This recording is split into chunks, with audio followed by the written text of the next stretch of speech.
sitting there looking at Zillow and looking at Really bad. looking at Probably LEPA. 100 grand. Yeah. Looking at LEPA, just making me sick. All right, we're there. Okay.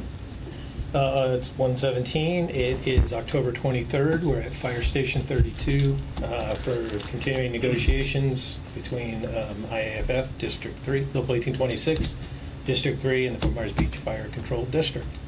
Go around the table and do our introductions. Todd Williamson, District 3 DVP. Tim Jones, Local 1826. Billy Gillespie, Local 1826, District 3. Jane Thompson, District Finance. Chris Armiger, Ops Chief, Fort Myers Beach. And Scott Work, Fire Chief of the Beach. So we'll get started. I think I have it as you guys want to go first with your counters to our last proposals. Yeah, so we can start. What I have for us come back is the ones I have are 9, 14, 18, 19, 20, 21, and 22. Take the time for that one today now. 9, Mhm. 14, 18, 20, 21, and 22. Okay. So I think on 9 we were actually pretty good with what we had. So I'm going to move. Will that one up real fast? Go back to You were good. what that was. Yeah, I'm going back to this.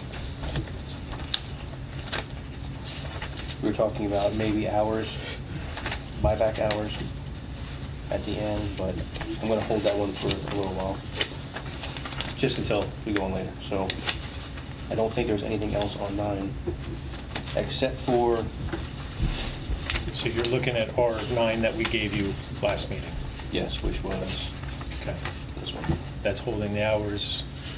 Did some verbiage cleanup. We took out a section in 9.5 that was related to the beginning of the other contract. Right, and I do have some verbiage cleanup on 9.5 too, because it has, putting it in a beginning period for that, so it says before March 1st, Mhm. each year employees may select, but I'd like to have it between, after, say, February 1st to March 1st. So that way we're not putting in PPL for next March 1st, 5 months in advance. You know, to keep track of that as a BC, it's going to be So you an want to issue. say between February 1 and March 1. Okay. So you want like a bid window. Right, so you're putting, so you know you can put it in at this time. I don't want the BCs being overloaded getting their PPL request for the next 6 months, 5 months in advance. What number was that? 9 what? 9.5. 9.5. New 9. Right. Um, Okay. You guys, in your June proposal, had Mhm. struck out the 90-day look-back period. Yes. I did get a chance to reflect on that when we put that language in. We created it in 15 and put it into 3 with last contract. Are you okay with it, or do you want to talk through it? Well, I'd rather talk through it again if we could, because Sure. we were trying to find the reasoning behind it. Yeah. So the purpose, when we had some long discussions about this, and the purpose of the buyout on PPL was to limit the buyout to 500 hours. Mhm. Okay. So if an employee drops and takes 500-hour buyout, and they work 3 or 4 more years and take another 500 buyout, that kind of defeats the purpose of the cap at 500 hours on buyout. So by having these options in here, when you select to drop, you can drop a fraction of that. Let's say you drop and you take a 300-hour buyout, and then at separation, you want to take the other 200. So basically, the intent of the language, It's a total of. a total of 500. Correct. But then when you get into it and say, okay, I'm coming up to retirement, and I say, you know what, I'm going to take the next 2 months off, and when I get back, I'm going to cash out 500 hours. So the reason for the look back is that your use of the 500 hours is supposed to be a buyout. But if you take off and you get a paycheck for 2 months, and then you come back and cash out, you're really cashing out more than the 500. So you're saying Right. the usage of the time is essentially a buyback. That's what you're trying to say? The usage of the time. So is a you're saying if buyback. they're using the time, and then come back and also sell time, Right, it's a way to, you basically stop working 2 months before you get the buyout payout. So it's supposed to be, at the end, you have the ability to cash out 500. But if you cash out and you take the 300 in it every 2-week increments, and then take another 500, you're really cashing out 800 hours. So that's the reason for the look back. Right, but I think it says at separation. So Mhm. once you're separate, I don't think you can go back Like you're separated, you can get 500. You can't do 300 before you're separated. But think about it, if you take 2 months off before you separate, right? You're not here. You're getting a paycheck for 2 months. Right. And then at the end, your actual separation date, there's another 500-hour payout. So the look back would say if you're going to use the 2 months of time, say a month of time, that's 200, call it 240 hours, Mhm. then you're entitled to cash out the other 260. So once again, he's saying, if I- you use that time, then you essentially can't buy back anything over the 500. Right.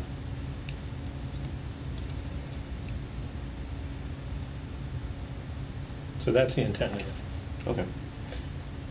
Yeah, we'll come back to it real fast. Okay. I don't, And then other than that, I don't think there are any. no. Okay.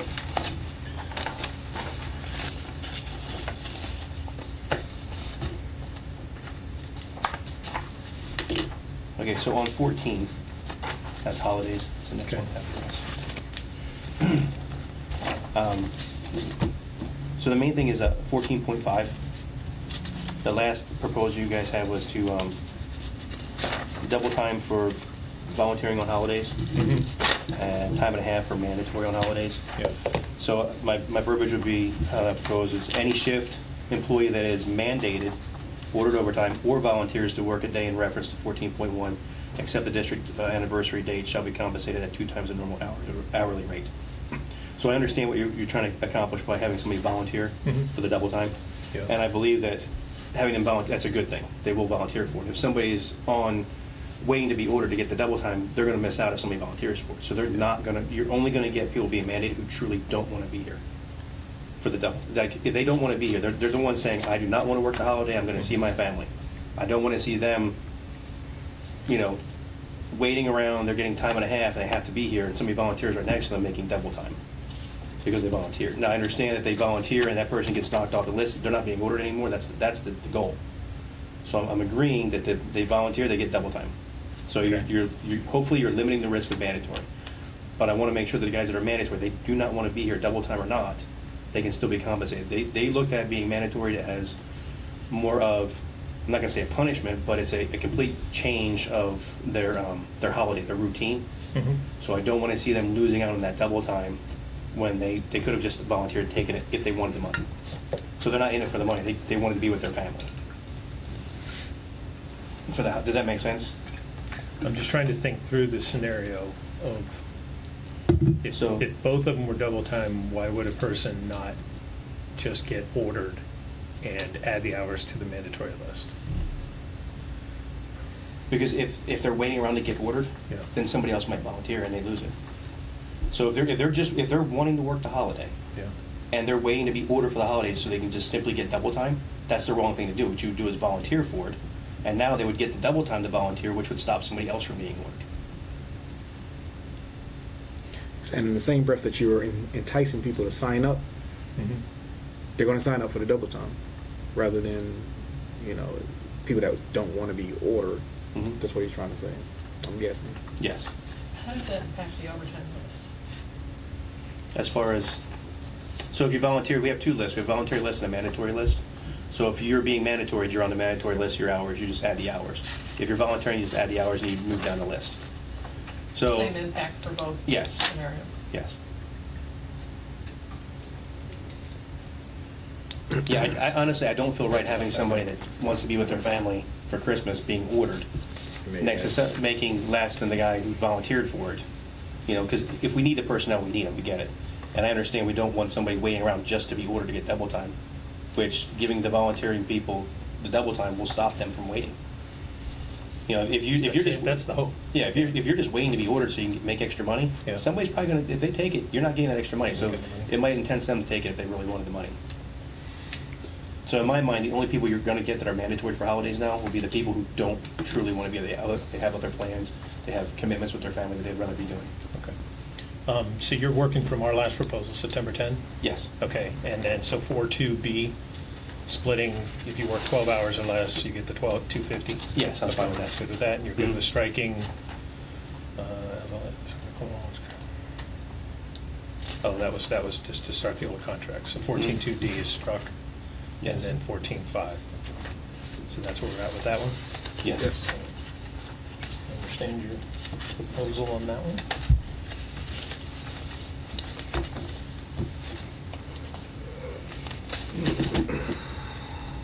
So 18 was VIBA. So essentially, I think we should just leave VIBA how it is for now, until we can have further discussion on doing an actuary study and things like that in the future to see where our sustainability is. Okay. So that'll be just So that'd accepting be their, just the change accepting of their proposal dates? to change the Yes. dates, right? Yes. Got it. Okay. Are you good with that one? Do we want to sign one? Yeah, we can.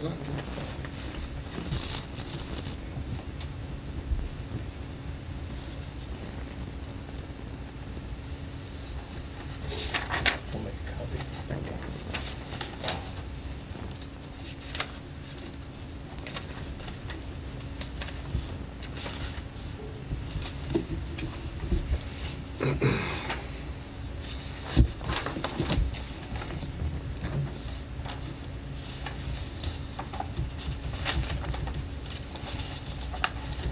No, okay, so we ready for the next one? For 19? 19? Yes. It's at 20. That was at 20. Oh, I'm sorry, I must have skipped 19. 19 is on ours too. Too late. So I know we've gone back and forth with the 19. Yeah. And I think honestly, working off your last one, did you guys propose, if we go back to, is 19.13, Okay. and we change that verbiage to discourage the use of caffeine or stimulants instead of ensure? I say it. It says discourage. It says- it says discourage. No, it did not say it was discourage before. Did you guys send it back with discourage? Yeah, you're talking about insure, the. you're talking Right, about change one. it, yeah, change that to discourage. The one, 2 says discourage. The one above it says to ensure the Yes. use. Yes, change them both to discourage. So you wanted to say, discourage the use of substance and stimulate and increase heart rate and blood pressure while on duty. Yes. So 19.3, 1. 90.1? 19.31. .31. Okay, not 1919. Oh, that right, I wrote it backwards, my apologies.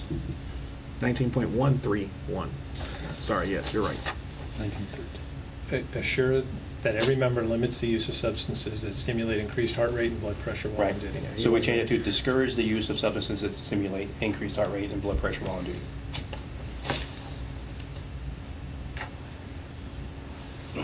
It's the same thing as the number 2, discourage excessive intake of caffeine while on duty. And then where we at on 1911? Then we had some discussions on that. Yeah, that was the, Contact sport. We have a, For contact sports, I'm good taking group sport activities out and just Mhm. having it say contact sports are prohibited while on duty. Okay. okay, You good with that? yes. Thanks for just making that change last night. That's why I said we have so many copies that I didn't want to just bring more copies and more copies. Book is good. My book is in order. I don't know what you're talking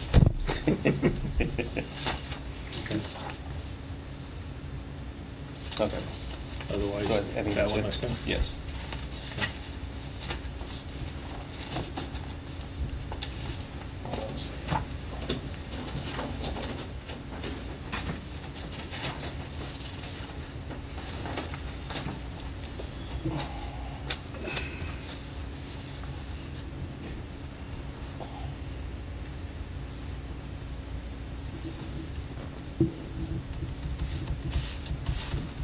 Caucus? Okay. So that's this.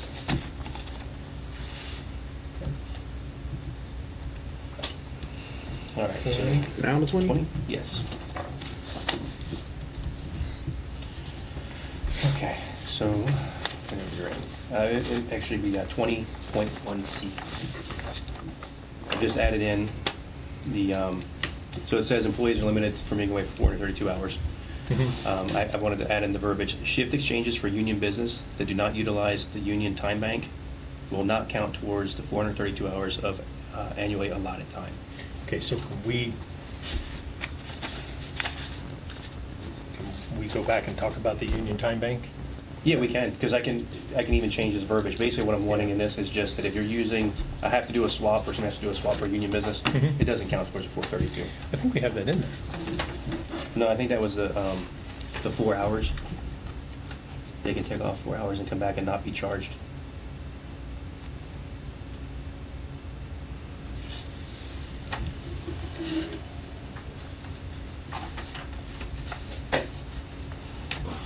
Okay. So, Yeah, and like I said, we can change the verbiage if we, like, with the Union Time Bank and all that to reflect.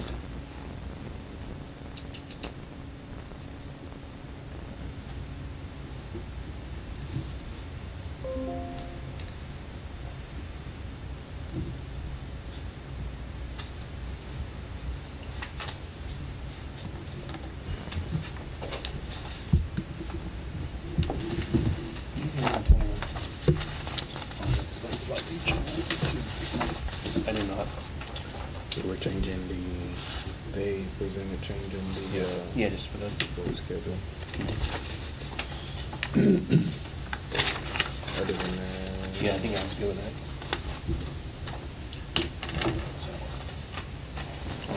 FEMA double time. 21.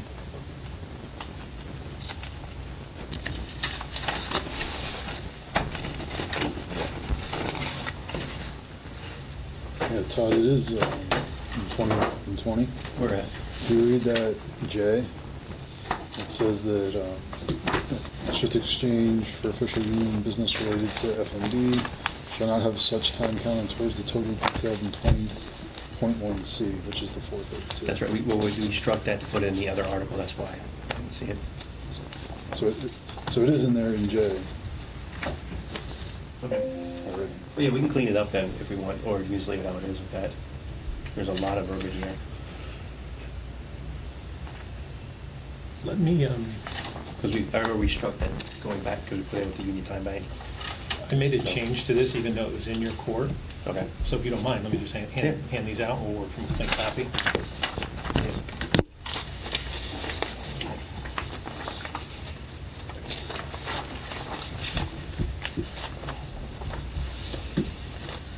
We agree with both of them? So I don't, I like the idea of the shift exchanges to address the union stuff. Just keeping it back here in mind. Okay. So I don't have a problem with changing that in C. Down in G, one of the things we were looking at is being able to make better use of shift exchanges. So if you're changing with somebody who's an acting officer and you're paying them back, right now it says there would have to be an officer opening for you to pay them back. Right. What I'd like to change it to say is that you can pay them back whenever you need to pay them back, but you'll fill the highest role you're qualified for. So I won't have you riding as a firefighter if there's an officer spot. Now, the downside of that is it would affect somebody's outer class, but if I've got a promoted officer on duty, I got to use him as an officer first. Yeah. Oh, So right, yeah. That's all that's meant to say. So if you shift exchange with an acting, and the acting pays you back, he feels. Or he pays the acting back. So I would work as the officer Yes. So- instead of as the. As a driver or Right. firefighter. Yeah. Yeah, that's fine. Yeah. So- Yeah, I think that was the intent of that before was, Yeah. I think it was just. I can't remember why we put it in there that It was to prevent somebody, so when we had an opening. Yeah. If you fill the opening now, there's no place for that person to go. So for me, I couldn't pay him back on a day where I would be Yeah. a driver. I had to wait until there was an opening, that's all. That's why it was in there. Yeah, and we understand that if we're flush on officers at some point in the future, that you could end up driving or Mhm. even riding backwards. Yeah, if they're willing to Okay. do it, I mean, that's, Okay.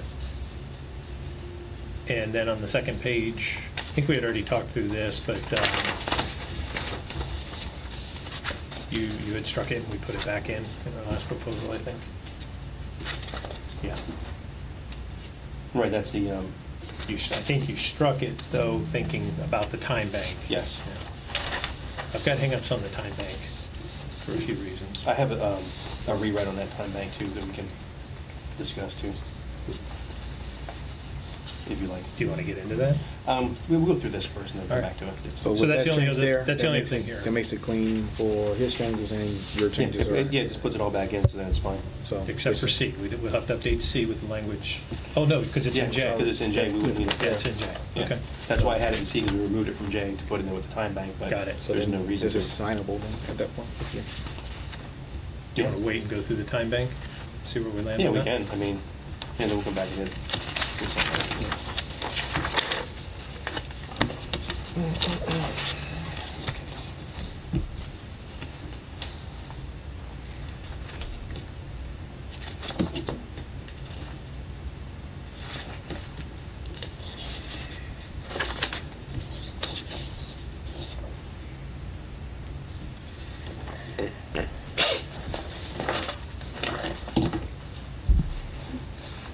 So the last hang-up we were having on 21?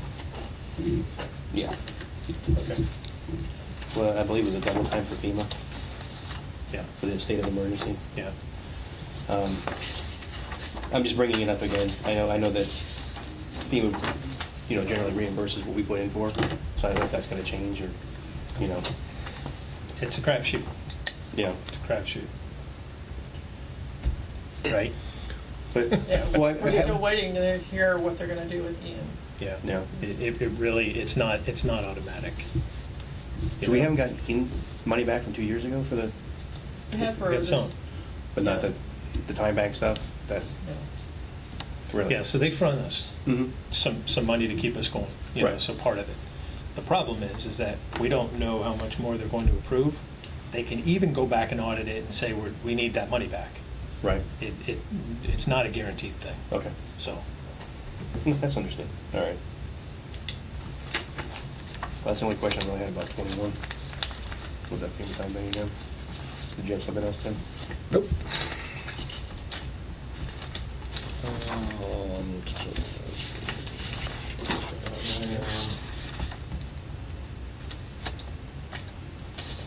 Chief, Jane, I have a question about the double time. Is it for certain that they will pay back time and a half? Say again? Is it certain that FEMA, That's what she's saying, it's not certain. So- Having it in your contract or having it in the policy, wherever it lies, makes it easier for, the reimbursement, definitely.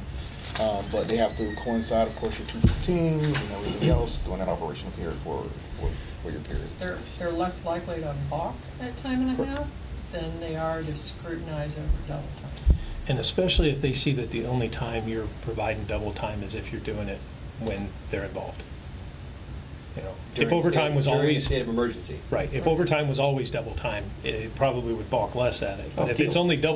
only double time when they're in, I see. collaboration with us, and then again, the question becomes, how do you warrant that? How do you justify it? What's the argument look like? For the double time for FEMA? I mean, it's easy. I mean, Oh, that for me This would be- island is easy that for me would be justifiable. easy. I mean, And you're The pulling amount of work that everything- you're doing. Yeah, at that pulling point somebody in time. for 96 hours and things. It's not- That's it's state not- of emergency. It'd be No, I easy to get justify. that, but it's still overtime. I mean, we're all Right. working through the emergencies and stuff. But we'll take double That's time all for right. everything if you want. I mean, that way it's easier.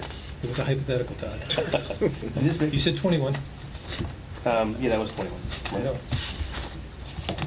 I don't have it in my packet, so do you have a copy? Oh, Right. Is there any changes to it? no, it was just the actual FEMA question. Well, Again, so you- Do you know if any of the other districts have been Double time? reimbursed on double time? Yes. It's in their contract or they've been reimbursed? It's in their contracts, of course. Okay. Yeah. Do you know that they actually receive reimbursement? though? Yes. Okay. How many of your, We are double time and a half, and we've got reimbursed. at the city or? Yes, at the city. And that's in our policy, that's not in our contract. How much did, so you got double time and a half. Mhm. Do you know if FEMA provided all of that, or did they only provide time and a half? So you got paid. Yes. But No, how I'm much, not- yeah, I'm talking did about the city get 100% reimbursement? For Ian, I believe it was close to it. Yeah. Yeah, I believe we were close to getting all ours back. Of course, we hired a outside Oh, Yeah. firm to yeah. do our We did too. We're not out of it, so. It's still in limbo. Do you have a Yeah. copy of 21? Just the one that you gave us last time. This is your document. Yeah. Yeah, it was the changing. They didn't print one. Yeah, so the only thing I think we have concerns with was that in their new article, because they had a pretty much, the only change they had was in C, I believe. Right, that was the hours because of the going to the Correct. 4 days, and that was really it. And so we would, So are there no changes to 21? No, our change would be the, the double time. Double time. Yeah. Are you proposing that, or are we? Yes. Gonna?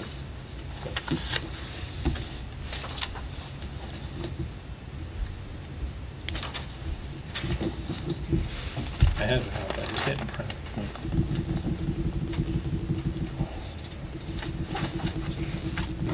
the last one was 22. Yes.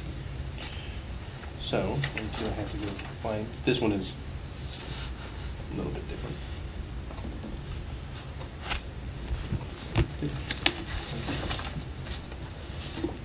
This is what you printed. No, 22. I'm, On 22. I'll pull it up on here and you can see it. The pay plan. Yes.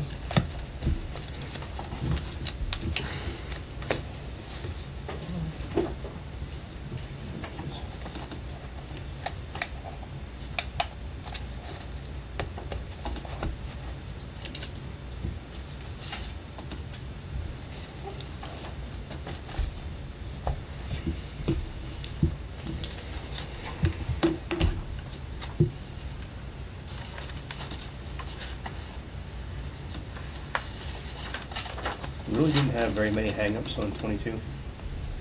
so that makes it easier. And pages here. Yeah. Okay. Just getting it.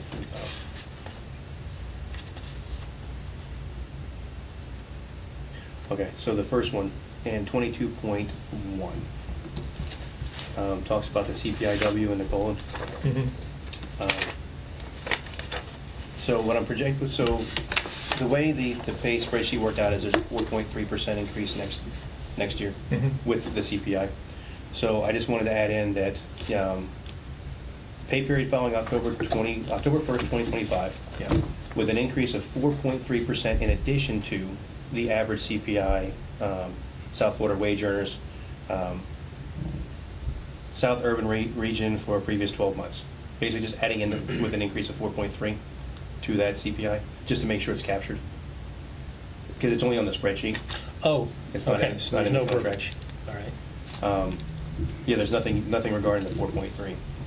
Okay. And so okay. after, so the first sentence, after October 1st, 2025, with an increase of 4.3% in addition to the average consumer price index. Okay. And then where it says ending May 31st of the current year, it'll be the district will automatically adjust the base wage hourly for the first full pay period from October 1, 2026, utilizing the average, the CPIW, region for the previous 12 months ending in the current year. In the event the CPI falls below zero, the 4.3% increase mentioned above will be the only pay adjustment for 2025. So there won't, basically it's saying, basically what I'm trying to capture is if the CPI falls below zero, Yeah. if it doesn't affect ad valorem, I don't want to change the 4.3% or change the, we can get a zero CPI for 2026. Instead of a negative, I got instead it. of taking money So back. there's a floor. Yeah, So- the floor is The floor is 0. Right, the floor is zero, but the way it was written, the floor wasn't zero. Yep. Now, because the next sentence, it starts, if the CPI, or if the ad valorem doesn't cover the contract, then we're automatic opener. Right. So we understand that if the ad valorem, the revenue coming in is less because of the CPI, then we open it back up, we talk about it. Not an automatic, oh, we're at 0.1, we're going to reduce even though our ad valorem is the same. So tie the CPIW to the ad valorem, essentially. And don't go back in and make a negative or... Tie it in, or have there be two triggers? I'd say two triggers, that's, would be the proper terminology, I guess. So that way, it's not just a CPIW. Like, you don't go in and take a 1 point, So we're negative half on the CPI, but the ad valorem isn't going down. right, so I don't want to go in and take 0.5% away from everybody if we don't need to. The ad valorem still covers the pay. All right, we can talk about Yeah. Does it make sense?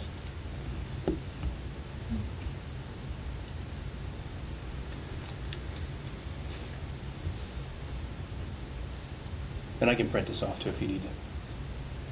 Oh, I have it written. It just came up in green for some reason, and I don't understand why. It's because the colors that you have selected. I changed them to red and blue. So don't even, I don't.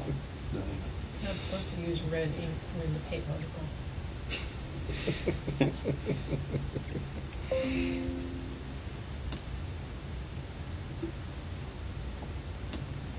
Review, and then,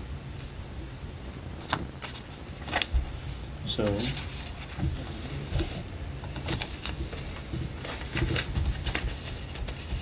I gotta get the right number because you crossed them.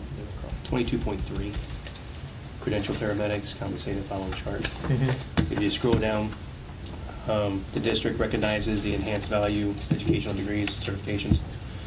I wanted to add in, after, so it says the following table identifies additional compensation to be added to the base hourly rate for each degree and certification obtained. I would like to add the verbiage, once the degree or certification is obtained, it will not be removed with the exception of stepping down from an acting position or shift coordinator position. So I know the idea with the chart is that once you've obtained that certification, you don't lose it. I'm just capturing some verbiage to make sure it's recognized. So, yeah. What once- about the ones that expire and Yeah. people don't? I mean, if somebody loses their certification, Well, we can add that in if they actually don't keep up with their certification. But once you, what I'm saying is, if I've obtained somebody obtained their FO1, I've obtained my FO1. yeah. Next year, come back in, oh, well, you're already an officer, you don't need your FO1, we're going to pull it. Stop that, essentially. Yeah. You know, because you don't have to research your FO1, you already have it. I don't see you guys, I don't see So anybody you're doing saying that. something to the effect of, so if they stop acting, then they don't keep the credential. Right, And if they have an expiration of a certification, they lose the yes. credential. Yes, other than that, they keep the credential throughout. And if you lose instructor and it's part of your acting officer, you would lose both. Right. Okay. Don't we have that somewhere else? Don't we have, I thought we had that in language. Well, it was a complete rewrite, so. I know, that's, probably should have pulled a clean copy, but we have it somewhere else in this policy about if you don't maintain your certs. I have it for the degree must be in the field of study. Education incentive degrees not listed. Then it goes down to life safety.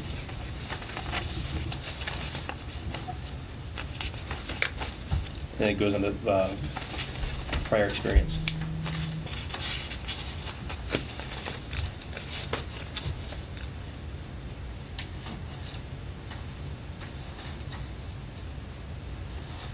I don't remember seeing anything about maintaining it. Then I'm fine with Is language, it- because I thought it was already in there. Is it 2210? The new 2210?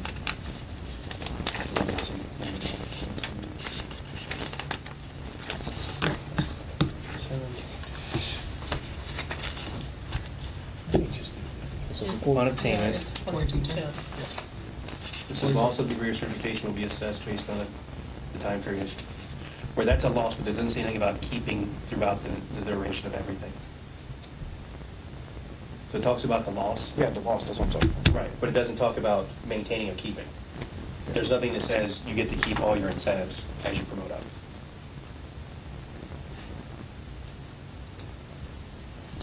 Does that So make what, sense? so what you're worried, what you're saying is in the future, somebody could come along and go, well, you have to have your instructor to be an acting officer. Right, so you don't get both? Exactly. Okay. So like I said, once it's obtained, you keep it, unless, we can actually change it to, once you obtain it, you keep it unless stated in 22.10. So you're basically saying that these are irregardless, one is irregardless of the other. Yes. You get to keep it, Yeah. but we can And reference 22.10. that is the intent. Mhm. If you're an officer, you have, okay. So what language did you have? That- Go back up to it again. Guess it's on the computer.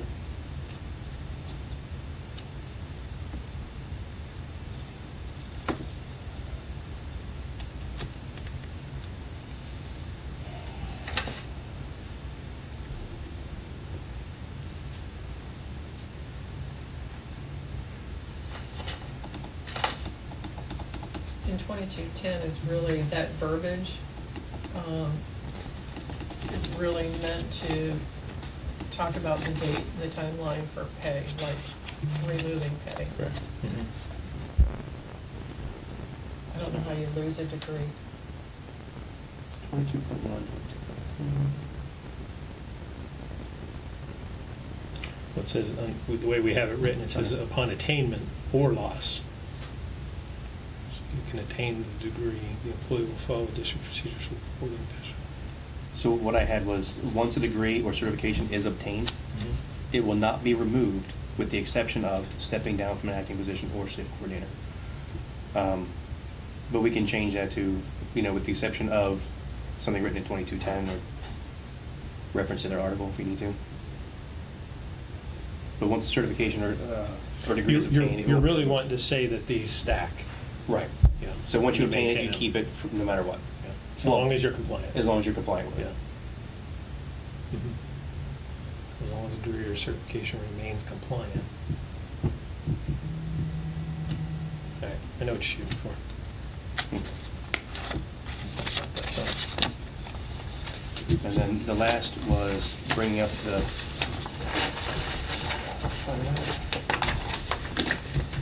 You leave yours up. Pick it up.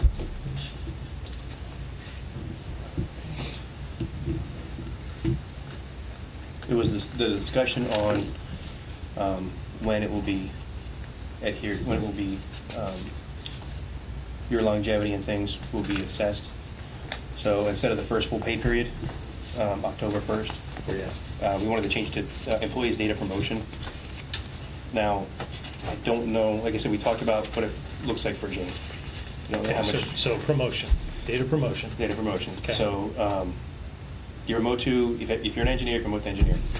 The issue that I'm looking at is, if I promote to engineer on 5 months before October 1, that time doesn't really count, essentially, for the first year. Okay. But if I promoted 6 months, then I get an entire year, which is, I get it. Yeah. But what that does is it puts two people, they promote a month apart, Mhm. making 4% difference in pay wage. We talked For about 1 this last month. time. Yeah, so it's for 1 month of work, they're losing, 4%. And then Mhm. that can stack depending upon how far they go in the ranks. How do we fix it? If we do it on employee's promotion date, then it would be basically, what do you call when you only do a percentage? Instead of being- Prorated? Prorated? Thank you, prorated. Couldn't think of the word, prorated. Yeah. And you would prorate the percent. But I don't, like I said, I don't know what that looks like as far as the rest of the pay, the chart, the plan, how everything works into effect, and what kind of work that puts on Jane. Because I know that was the issue we had before, going and doing it every month. I don't want to have to do it 40 times, or Right. 50 times for, the office personnel. Right. I don't want her to have to do that.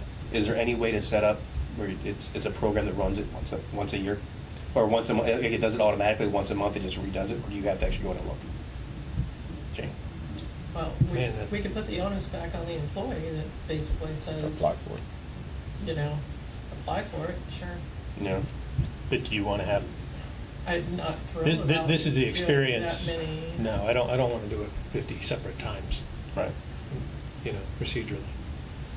But if we did it one time a year or so, I'm just thinking if You there's a still workbook. prorate it, like, on a date certain. But then at that point, I would say, why wouldn't we prorate everybody? Instead of Right. rounding up, why wouldn't we just, Well, it would be prorating everybody, which is why my concern was, to get to where you're at now, Mhm. you had to go back and readjust everybody. Mhm. So I don't know what that looks like when you readjust, and you're basically starting from scratch on the whole thing, and I was not trying to do that. So you're saying do a look back of a prorate? No, I'm just saying on dates certain, he might have .47 years of experience in his rank, you might have .53. Yeah. Yours would be rounded up, his wouldn't be. But you're saying prorated, if we were gonna do that and we created that workbook, it would just tell her what percentage to apply, but every person wouldn't have a 4 or a 3 or a 2. Right, it would be They would all have A 3.6 decimal. or, yeah, right, so, And that would be for every employee. It would still be a one-time adjustment. That sounds messy. Mm-hmm. This is really for when somebody promotes Mm-hmm. for the first year. And then, Right, 'cause and I then know beyond that, they're running through the same Right. growth curve from that point out.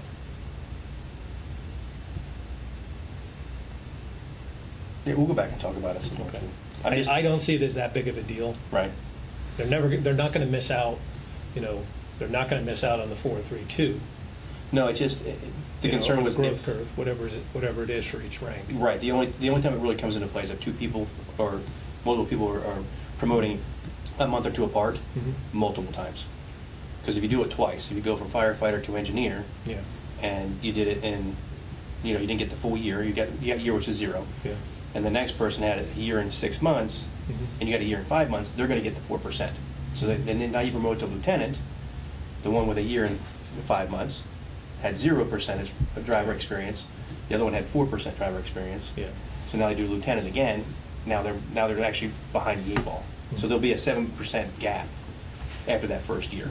That's an extreme example. Well, it is. It's reaching, but I'm just, like I said, I'm not trying to confuse everything, make it all go back and change and start over again. Yeah. I'm just trying to find a way to make it where Think about we it. don't have that scenario, that's all. I'd ask to give it some more thought on break and see if it's that big of a scenario. Right. That it's worth restructuring the whole thing. Remember, So- the person who's behind in those later years, when the person who's ahead of him is getting a 0.25%, he's gonna get a 1% that year. So Unless, he'll get a heavier percent in the later years until they catch up. but they lose out on the percentage of the rank before. No, I understand. That's There where- will be a deficit Yeah. there for sure, for some people potentially below those 5 months. But over a long enough scale, they'll be making bigger gains while the other person isn't. So over the lifetime of a career, they'll always be just a little bit behind. Yeah, there'll be, But- A cycle behind. It's fractured. There'll be a cycle behind. Mhm. So, Yeah. okay. My point is, it won't always be that 3%. While the other person's making a quarter, he's getting a half. While the other person's getting a half, he's getting 1. And Right. the gap will narrow over time to virtually nothing. Yeah. Because in year 2, the guy out in the lead gets 3, and the guy Gets behind 4. gets 4. So that's okay, so it gained up 1%. They picked up a percent. Right. It'll happen again the next year and the next year. That's the thing. This pay plan, it is about you. It's not you compared to him. Right? It's your experience, your education, and it's evaluating everything, your time and rank from the time you started the job. So Okay. it truly is my individual pay plan. Right. For each individual person. Okay, no, I get it. Like I said, we're not trying to rewrite the whole thing. Yeah. It just, it was I don't brought know up. of a way to do it. Yeah, it was brought up, and I'm looking at it going, okay, I can see the point where if you're promoting every year, you're losing that percentage each year. So you're gonna have it's gonna spread, but we only have 2 ranks to promote from, essentially, maybe 3. So, yeah, we'll go back and talk about it. We'll Okay. think about it, then I'll come back. I'm just now thinking out loud. And then on that one, Then, other than that, everything That's else it. pay is good. yeah, I think the rest of the pay was fine. I mean, that's really, I had double time for everything. I mean, it's just. You keep pushing it. You keep trying. Yeah.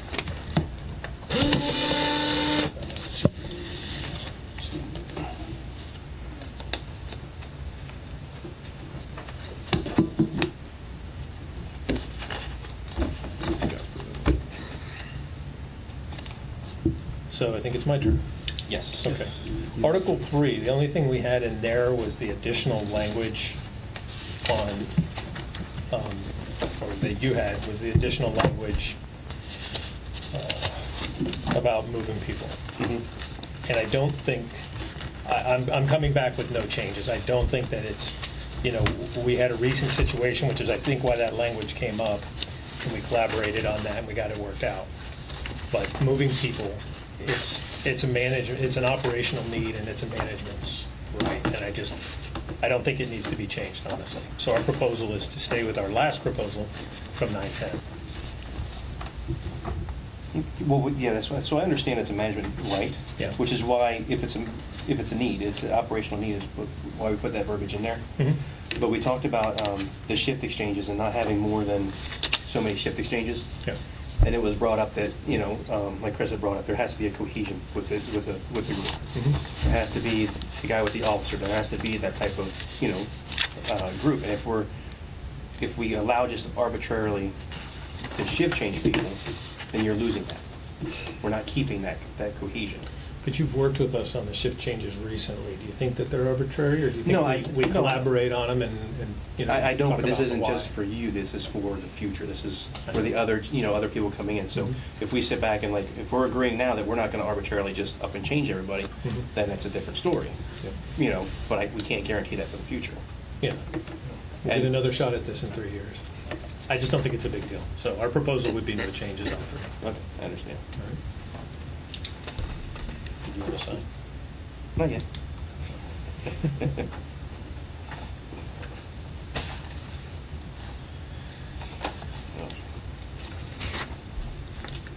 Five.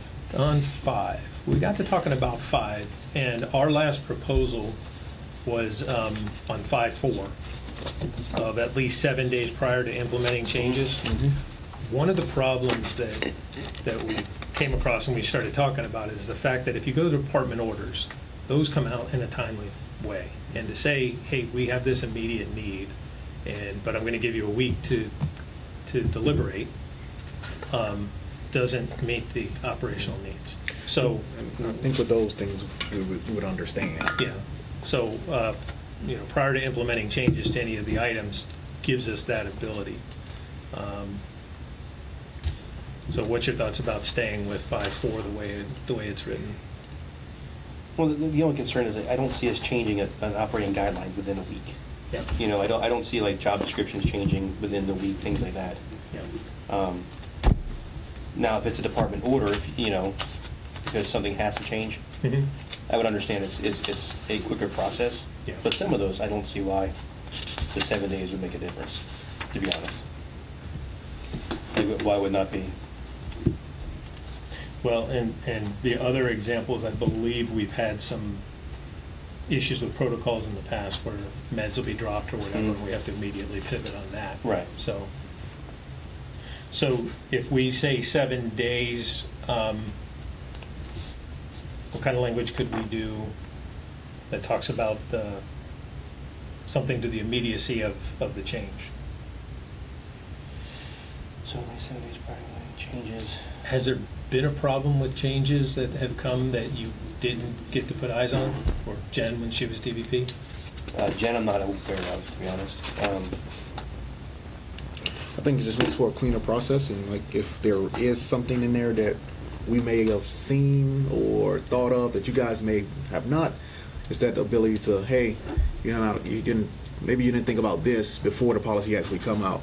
Rather on the back end, the policy coming out, and they were like, hey, you didn't think about this, and you're like, oh, I didn't. Okay, Yeah. well, let me go have to rechange that and But- resubmit the policy or whatever it may be. The changes. 5.4, it says that we're still providing you all of these documents before we make the changes. Right. Correct.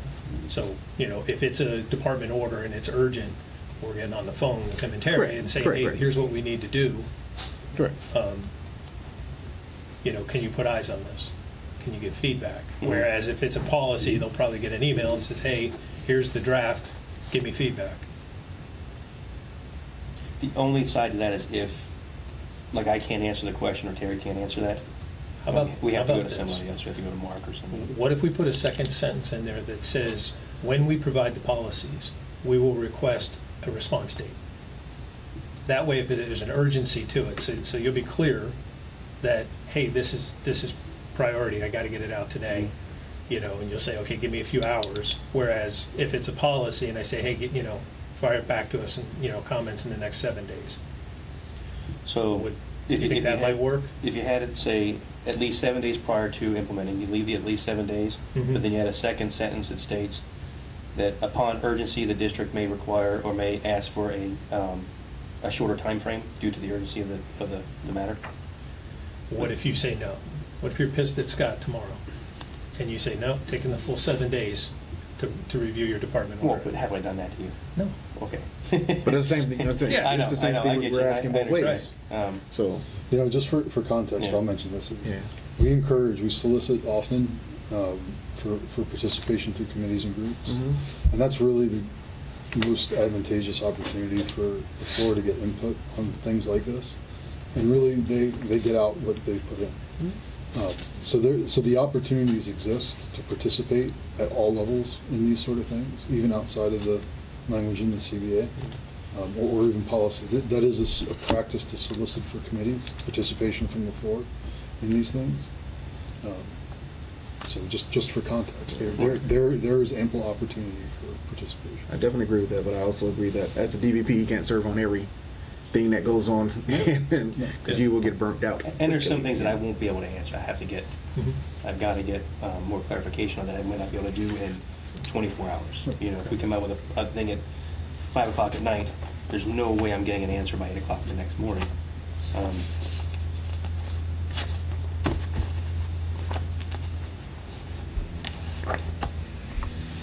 Yeah, we can, I think, providing both some room. yeah. We understand that you may have urgency needs to have to go out, and as well as it gives us a time period, a listed time period at least, of what that may be, so. District will. The district may request expedited timeline on urgent matters. Does that sound? The district may request an urgent, or an expedited timeline on urgent matters. Or the union and district agree that an expedited timeline may be, or maybe an effect on urgent matters. That way we're both in agreement. I mean, we're both saying we're in agreement anyway, but that sounded fun.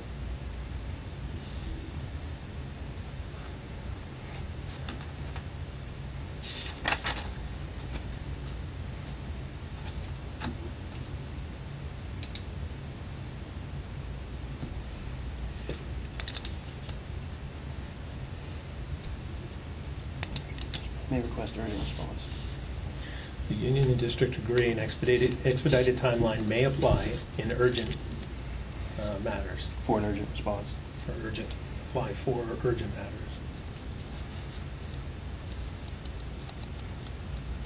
Expedited timeline for response. Mm-hmm. Yeah, that's fine.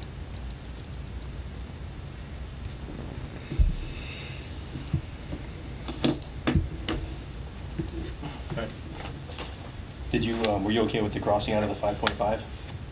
Or our last one that we brought? No, I have that back in. That was in my last one. I proved it. Didn't I go last? No, we went last. You went last? Yes. And Yeah, we struck the 5.5, just, basically if we can't grieve some of the issues that are in here, if you're violating a policy, like you violate say the overtime policy, Mhm. then what course of action do I have for the overtime policy besides the fact that it's in Article 3? Yeah. I can tie it to that, but then it's still a violation of policies. We're not saying you're violating any policies, but the ability to go in and say, okay, well, we're following a policy, you can't just arbitrarily change the policy that we've agreed to. You can't, you can change a policy, but you have to follow the policy once you change it. Right. Yeah. So, Yeah, I feel like it's too much of a reach to reach every corner of the operations when grievances are supposed to be for the terms and conditions of the contract. So, right, but these are all tied to the contract, essentially. Job descriptions are tied to the contract. What you need to be in a position, policies, procedures, the protocols, I don't see us grieving a protocol anyway, unless for some reason you don't give us ambulances to drive anymore, we're gonna ride a bicycle. yeah. You know what I'm saying, but I don't. You heard? No. Yeah. No, there's certain things that like, there's not a problem with, it's just some of them, to make sure we're following the policies that we're supposed to. Has there been an issue that you haven't been able to grieve because it was a term and condition that wasn't in the contract?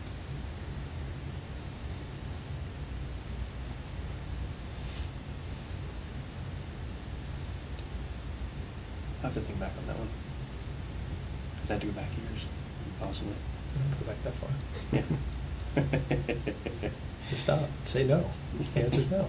I don't know The the contract, answers. yeah, the I don't- contract's 50, 60 pages, and it does a Right. good job of covering the terms and conditions. And I can't think of a time when we've had a dispute, and I or anybody before me has said, well, too bad, it's not in the contract. Right. Well, not me, you. Or Jennifer in her time. Right. Well, no, not Yeah. even, Before you. us? Yeah, Okay. so, no, I know what you're saying. Well,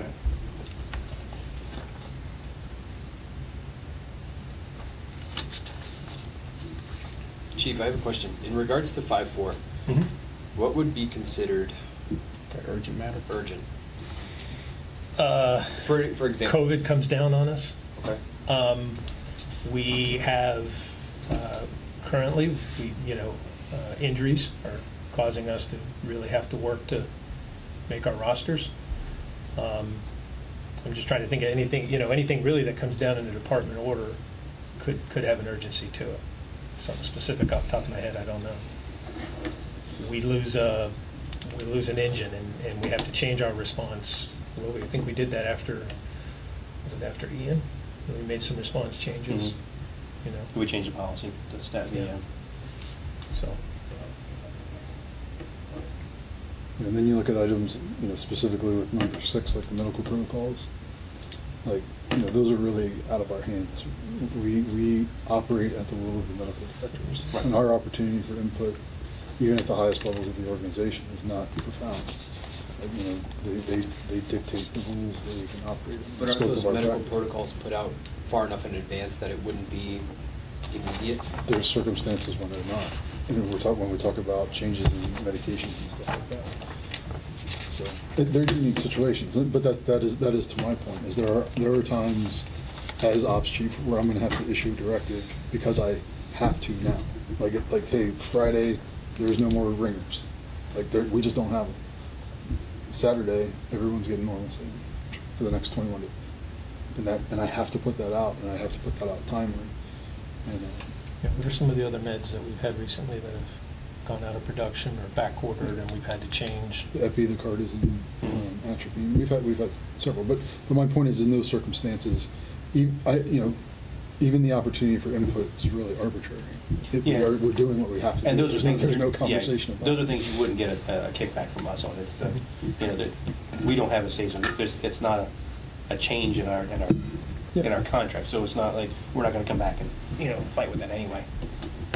It's the other if there's something else that could be a violation. And you see things like with the ability, the question asked, NFPA will make updates sometimes. It'll force us to update things in policies and SOPs, SOGs that sometimes can take months, to get a committee together, or sometimes, have to happen sooner than later. But those would be extreme. They're rare. They're extreme examples, but they would warrant intermediaries. Yeah, I was just looking for light to be shed on what would be considered hurry.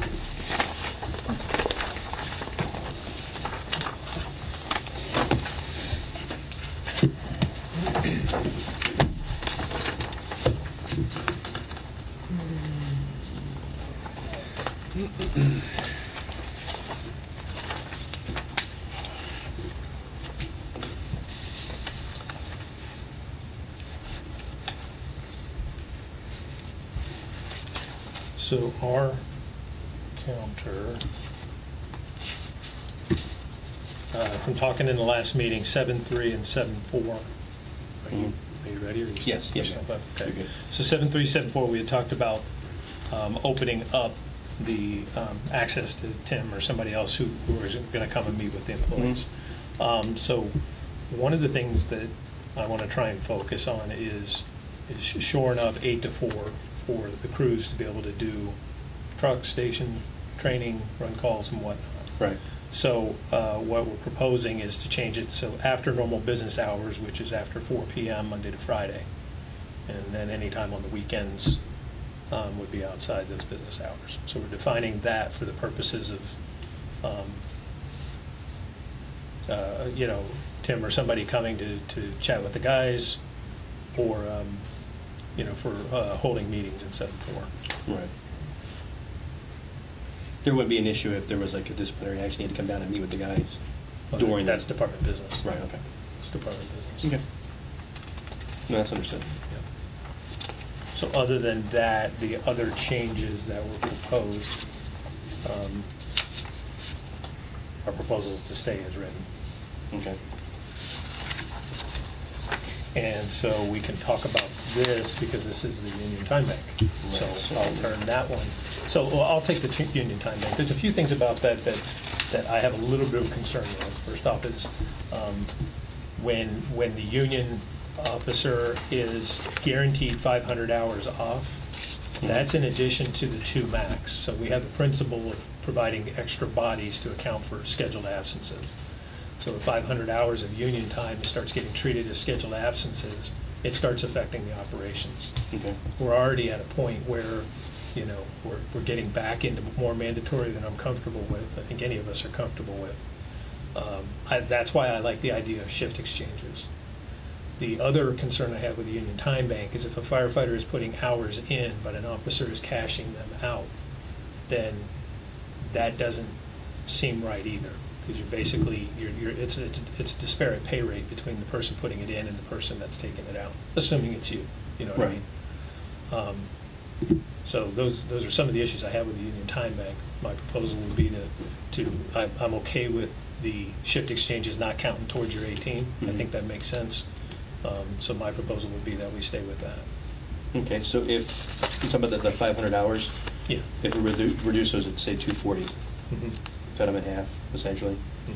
And the Union Time Bank is, anybody that's going to a union business can use it. So if a firefighter's putting in, it could be a firefighter going to the conference. Yep. And things like that. So I actually have a different write up on 7.9 that if you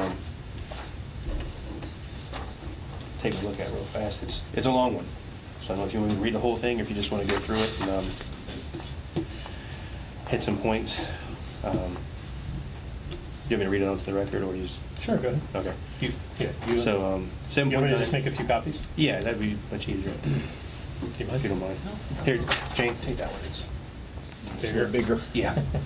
Well, I'm probably more blind than you are, so I have to figure I think so.